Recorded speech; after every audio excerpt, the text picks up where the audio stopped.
योगी आदित्यनाथ जी बैठते हैं शासन में और सबसे पहला छुट्टी भगवान परशुराम जी के जयंती का काटते हैं कि वो परशुराम से जलते हैं।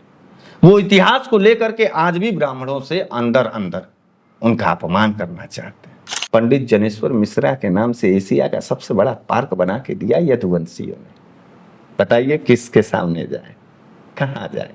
कृष्ण के पास जाए कि राम के पास जाए? श्री राम को मान रहे हैं तभी ना वोट दे रहे, लेकिन श्री राम के वंशज लोग परशुराम को क्यों नहीं मानते हैं, इस बात का तकलीफ है। आप खुश कर रहे हैं उनको नहीं, मैं कि हम कृष्ण के वंशज हैं। वो बांसुरी बजाते थे, हम बांस बजाएंगे। नहीं सर, सपाही क्षत्रियों को हम नहीं कह रहे हैं, कांग्रेसी क्षत्रियों को नहीं कह रहे हैं, उनको छोड़ हम भाजपाई क्षत्रियों की बात कर रहे हैं। किसी दलित के लिए कोई ब्राह्मण जेल गया।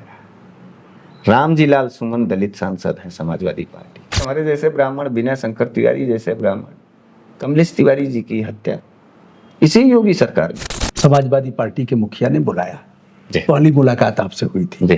कैसा रहा? बहुत अच्छा था। एक ऊर्जावान राजनेता को देखने के बाद काफी ऊर्जा महसूस हुई। और मैं कभी भी माननीय अखिलेश यादव जी से पहले उस लेवल के किसी नेता से मैं मिला नहीं था। आपको हम बता दें कि अखिलेश यादव जी ने स्वयं संज्ञान लिया मेरे सारे प्रकरणों को। मैं गर्व महसूस करता हूं कि मेरे प्रदेश में श्री अखिलेश यादव जैसा नेता है, विपक्ष में नेता है, जो अपने प्रदेश के हर जिले में उन लड़ने वाले तमाम ताकतों के दमन के खिलाफ तुरंत आवाज उठाते हैं। मेरा कोई रिश्ता नहीं था अखिलेश यादव जी से, मैं उनके पार्टी से ताल्लुकात नहीं रखता था, लेकिन मैं जब जेल गया तो वो प्रेस कॉन्फ्रेंस के माध्यम से कानपुर में कहा कि सुना है कि एक बनारस के मिश्रा जी, उनको भी जेल में डाल दिया बोलने पर। और यह बात समाजवादियों के नाम पर एक संदेश था। पूरी समाजवादी टीम ने मिल करके हमको निकालने का काम किया और हम स्वयं से धन्यवाद देने गए थे। जीवन में पहली दफा किसी मुख्यमंत्री, पूर्व मुख्यमंत्री से मिलने, उन्होंने हमको शाबाशी दी और कहा कि तुम्हारे जैसे नौजवानों की जरूरत है समाजवाद की विचारधारा को आगे बढ़ाने के लिए। मुझे अच्छा लगा, मैंने उनके प्रस्ताव को स्वीकार किया और मैं लाल टोपी धारण करके तब वापस बनारस गया। मुझे ये नहीं मालूम था कि इस लाल टोपी को धारण करने के बाद और भी ज्यादा हमले और दमन झेलने होंगे, लेकिन वो भी हुआ। मैं पहली दफा इस बात को आपको बताना चाहता हूँ कि इस देश के अंदर शायद पहला हमारा ये घटना है कि किसी दलित के लिए कोई ब्राह्मण जेल गया। रामजी लाल सुमन दलित सांसद हैं समाजवादी पार्टी के। उनके ऊपर जब हमले होते हैं तो दलित समुदाय बोलेगा ठीक है, पिछड़ा समुदाय बोलेगा ठीक है, लेकिन ब्राह्मण क्यों जेल चला गया? इस बात का ये संदेश है कि समाजवाद की जो व्याख्या है वो न तो अगड़ों का है, न तो पिछड़ों का है, न तो दलितों का है। ये सिर्फ और सिर्फ सार्वभौमिक जो समाज की परिकल्पना है, समता मूलक समाज की जो परिकल्पना है, उसका प्रदर्शन हमको करना था। मुझे गर्व है कि मैं इस देश के दलित के खातिर जेल गया और मैं अब तमाम दलितों और पिछड़ों के लोगों से ये भी उम्मीद करता हूं कि जब कभी ब्राह्मण के ऊपर कोई अपमान, तिरस्कार और हमला होगा तो वो भी इस तरीके से हमारे रक्षा सुरक्षा का संकल्प लेंगे। यह बात तो आप दिल से बोल रहे हैं। निश्चित रूप से यह दिल से बोल रहे हैं सर कि जब इसके ऊपर कुछ हमला होगा तो हम यह सब नहीं देखेंगे और हमारे साथ भी अगर हो तो हमारे समाज के ऊपर, हमारे ब्राह्मण समाज के ऊपर भी हो सकता है। ब्राह्मण समाज थोड़ा भटका हुआ, ब्राह्मण समाज का उपयोग कर रहा है भारतीय जनता पार्टी और उपयोग कर रहा है, उपयोग करके वोट ले रहा है।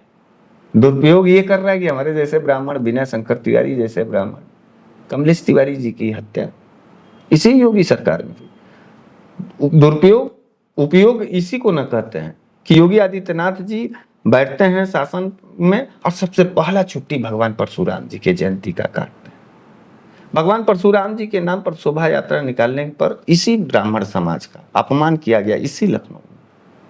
आप देख लीजिए।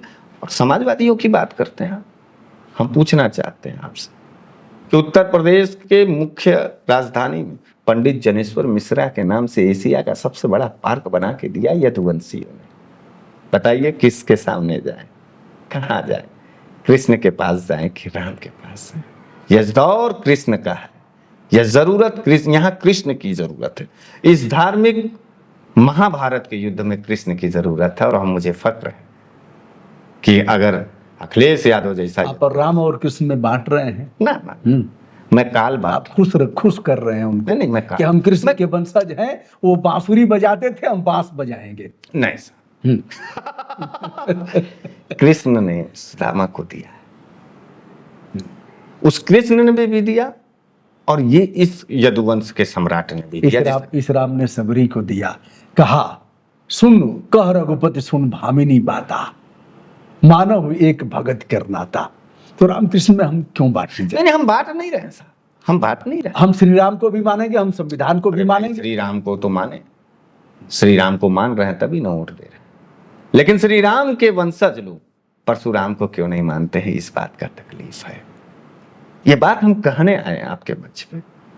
भगवान परशुराम का सम्मान करते कभी आपने योगी आदित्यनाथ जी को देखा? किसी एक नेता को बता दीजिए जिस ब्राह्मण समाज का पूरा वोट बटोर के ये धर्म के नाम पे ले जाते हैं, उसके मूल वंश का जो वो भगवान विष्णु के अवतार, भगवान विष्णु के अवतार भगवान परशुराम के सम्मान को क्यों नहीं दे पाए? हम कह रहे हैं ठीक है, पंडित जनेश्वर मिश्रा की तरह समाजवादियों की तरह इतना बड़ा पार्क मत दे दीजिए। किसी लखनऊ की किसी छोटे चौराहे पे क्या भगवान परशुराम की मूर्ति लगवा सकते हैं योगी आदित्यनाथ? हो सकता है, नहीं होगा गुरुजी, नहीं होगा, क्योंकि वो परशुराम से जलते हैं। वो इतिहास को लेकर के आज भी ब्राह्मणों से अंदर अंदर उनका अपमान करना चाहते हैं, ब्राह्मणों को पैरों तले रौंदना चाहते हैं। इस नीति को हमने देख लिया है, इसलिए कृष्ण के शरण में जा रहे हैं, क्योंकि कृष्ण सुदामा को बचाया है। कृष्ण सुदामा को तो कृष्ण के वंशज ने आपको गले लगाया, हाँ? बुलाया और गले, वो हर वक्त लगाया, हर काल में लगाया, शास्त्रों के आधार पे लगाया। तो कृष्ण ने गले लगाया। एक बढ़िया लड़ाकू मिल गया, क्रांतिकारी मिल गया, जो हमेशा जूझेगा, जगाए रहेगा। तो टोपी आप उसी दिन धारण कर लिए जब हाँ, उन्होंने ही पहनाया।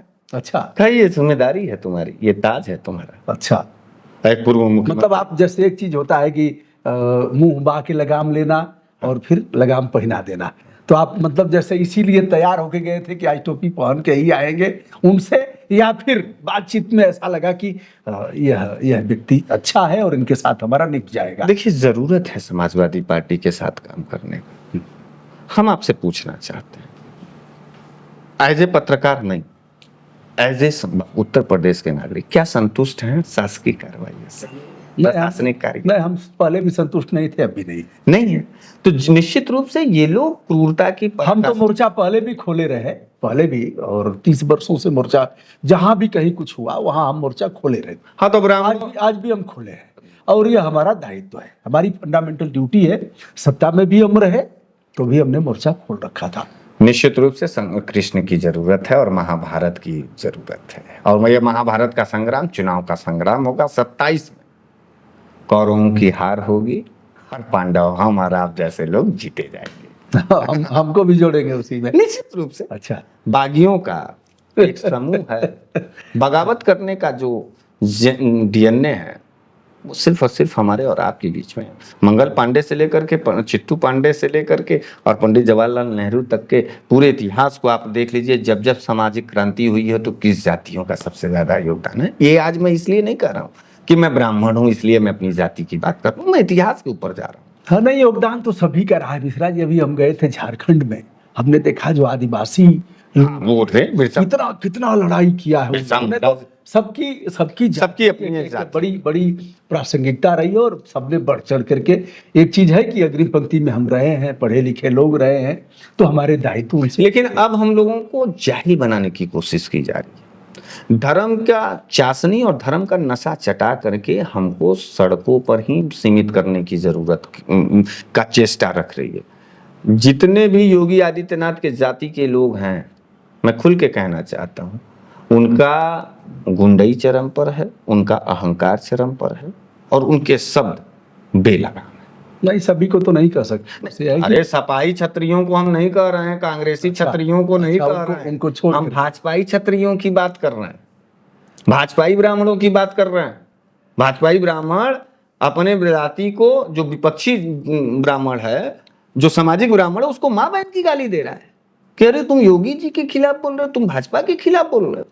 उसको वो तिलमिलाहट है, यह तो देश विरोधी है। वो जाति के भी नहीं है। वैसे क्षत्रिय और ब्राह्मण ना तो अपने जाति के हैं, ना अपने दल के हैं, ना अपने देश के हैं।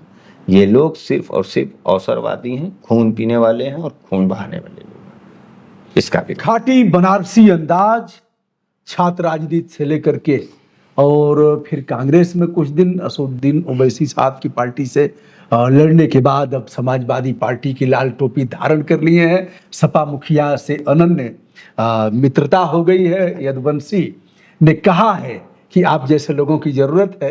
मिश्रा जी अब समाजवादी पार्टी के लिए काम करेंगे और फिर इससे उसको उत्कर्ष की तरफ ले जाएंगे। निश्चित। अपने समाज पर भी बड़ा क्षोभ है, दिक्कत हो रही है कि बच्चे पढ़ लिख नहीं रहे जी। हैं और अपराध की तरफ उन्मुख हो रहे हैं। उनसे भी अनुरोध कर रहे हैं कि अच्छा करना है। तो बहुत बहुत धन्यवाद आपको, हमारी शुभकामनाएं। थैंक यू सर, बहुत बहुत धन्यवाद। और मैं उम्मीद करता हूँ कि आपका जोश, आपका आशीर्वाद, आपका स्नेह हम जैसे सत्ता विरोधियों पर रहेगी। आपका कृपा दृष्टि रहे, आपका ज्ञान ही, आपका मार्गदर्शन ही हम आगे की विरासत को। हरीश मिश्रा जी के लिए शुभकामना। बहुत बहुत धन्यवाद। प्रणाम।